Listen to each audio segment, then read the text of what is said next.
Hello everyone, welcome to Physiolite. This is the second part of lumbar canal stenosis. So here in the previous video we have in the last we have seen the clinical features which include pain, paresthesia, numbness and all. So which they will be aggravated when they are walking or standing, and they will be decreased when they are sitting or lying. So here these patients usually, as I said you, they will be having cauda equina compression.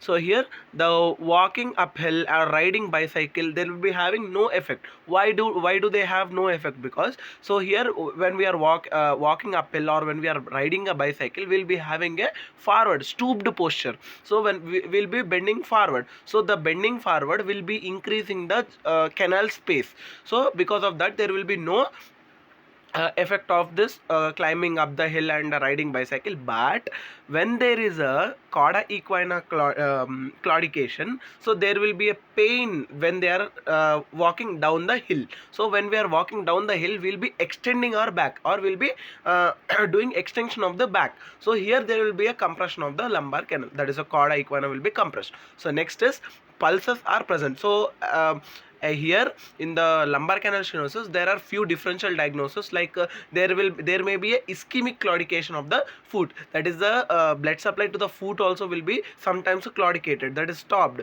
So here also there will be same symptoms of the neurological symptoms.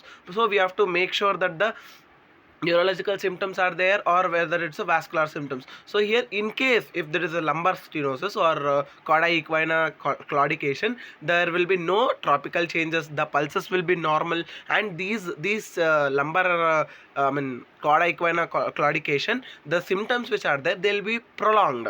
But in our ischemic claudication, the symptoms are very vague, they come fastly and they go fastly.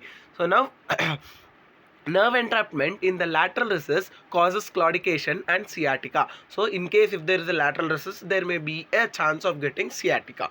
So loss of bowel and bladder control, as I said you, the cauda equina will be involved. So in severe cases there will be loss of bowel and bladder control. And next, walking, this I have said you that point.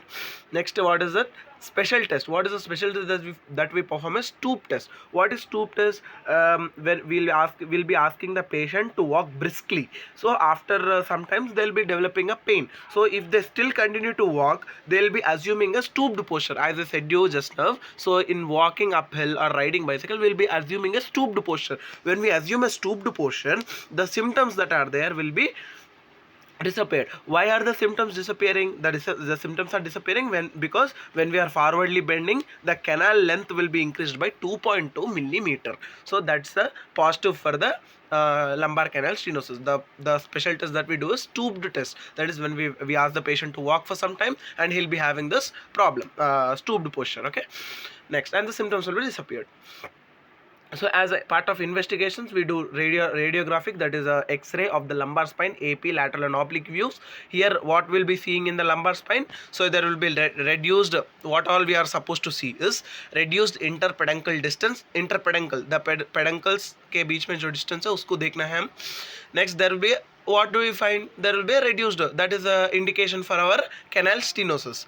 And AP or mid-sagittal diameter of the affected vertebra, normally it should be 15 millimeter, that is 1.5 centimeters, but here it will be reduced. So there is a absolute mid-sagittal diameter of the canal is decreased, which I have said you just now. And next, hypertrophy and sclerosis of the facet joint you have to see.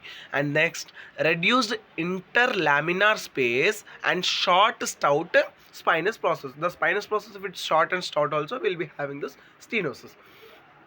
What are the associated features that we'll be seeing? Is there any LCS, or is there any disc prolapse, or is there any osteophytes in the X-ray? Next, radiography of the pelvis also will be seeing. Next, MRI and CT scan for the lateral recess or stenosis or facet hypertrophy or mid-segmental distance. So myelographic findings, that is we'll do myelography, where we'll be seeing waist-like narrowing in the dural sac at the level of facet joints and indentation of the dural tube due to the disc prolapse, etc. So if there is a disc prolapse, we will be seeing indentation in the dural tube. That is, dural tube is nothing but dura mater, pia mater, and acna mater. The meninges may we will be seeing the indentation. That is the impression. So the treatment, when we coming to the part of treatment, there will be two things, that is a conservative and surgical. As we all know, in the clinical part we are supposed to write until here only. So in the next video I'll be telling about the lumbar canal stenosis physiotherapy management. So conservative treatment, our physiotherapy also comes under conservative treatment only, but here in this lumbar canal stenosis it will be having a limited role in the management of the lumbar canal stenosis. What is the thing? That is the rest, analgesics and SWD.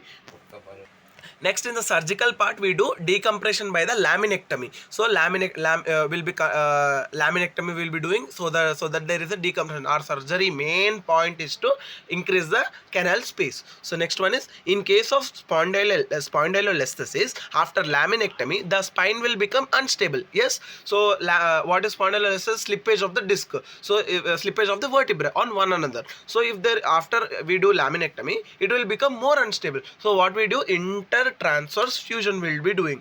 Along with that, we'll be doing disc excursion if there is a problem with the disc. So we'll be doing disc excision. Next, fasciectomy. Next, foraminectomy and spinal fusion. These are few surgical treatments that we do.